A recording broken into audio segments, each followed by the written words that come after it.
makadi mese South Africa marangarirwa chiremba Baba Magirazi chiri kuuya South Africa Johannesburg musi wa 29 na 30 March.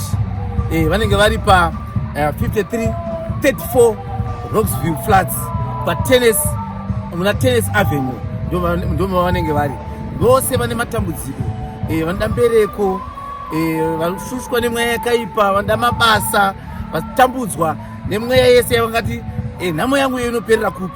Chiremba chinenge chirimo muJohannesburg yakanakira kuti pakati paCentral, saka munhu wese ari kukokwa musi wa 29 na 30 March iro gore rineri. Saka haikona kusara kumbaka ozoti dai ndakaziva pakauya chiremba pamwe dai ndakabviswawo zvikwekwe zvangu. Saka ndiri kuti munhu wese ari muSouth Africa ndiwoyu mukana mawanirwa nyasha chiremba Baba Magirazi vanenge vari muSouth Africa.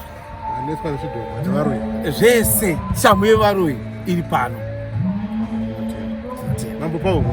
Chokwadi tiripo South Africa kata tinawo chiremba ichiri kuuya, tinawo izvezvi tanga tiri nawo nanhasi tinawo vari kuuya muSouth Africa vasangane nemazuva erugare vasangane nekupona.